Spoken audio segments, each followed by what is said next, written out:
আসসালামু আলাইকুম, welcome to my channel. আশা করি সবাই ভালো আছেন। আলহামদুলিল্লাহ, আমিও ভালো আছি। আজকে আমি সকাল সকাল ভিডিওটা শুরু করে দিলাম।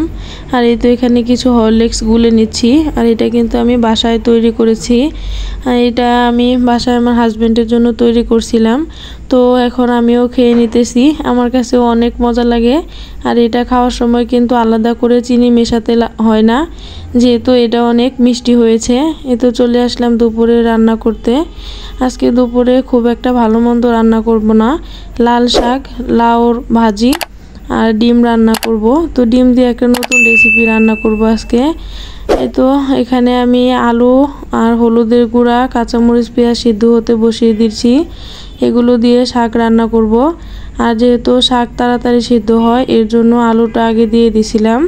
আর লাল শাক কিন্তু আমার কাছে অনেক মজা লাগে। আপনাদের কার কার লাল শাক পছন্দ অবশ্যই কমেন্টসে বলবেন। এই তো এখন আমি লাউয়ের চোখলা আলু দিয়ে ভাজি করে নেব।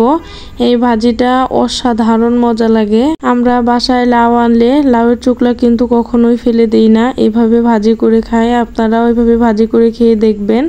এই তো ভাজিটা শেষের দিকে প্রায়। আর এদিকে কিছু বিস্কিট বেটে নিতেছি।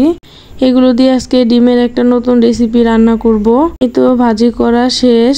এখন আমি এই যে বেটে রাখা বিস্কিটের গুঁড়ের সাথে কিছুটা ময়দা মিশিয়ে নিব। আর সাথে লবণ, হলুদের গুঁড়া, মরিচের গুঁড়াও দিয়ে দিব, যাতে কালারটা ভালো হয়।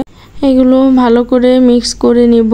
আজকে আমি ডিম রান্নাটা সবটুকু দেখাইনি, তো সময় কম ছিল। যদি আপনারা কেউ দেখতে চান তাহলে অবশ্যই কমেন্টসে বলবেন। আমি ডিম রান্নার রেসিপিটা পুরোটাই একদিন আপনাদের সাথে শেয়ার করব। এই তো এখন আমি ডিমগুলো ভালো করে ভেজে নেব। এভাবে ডিম রান্না করলে দুইটা ডিম কিন্তু 4-5 জনে অনায়াসে খাওয়া যায়। আর এমনিতেই তো সাধারণত আমরা দুইটা ডিম রান্না করলে দুজনেই খাই। আমার বাসায় মাছ মাংস না থাকলে কিন্তু আমি এই রেসিপিটা করে খাই। চাইলে আপনারাও করতে পারেন।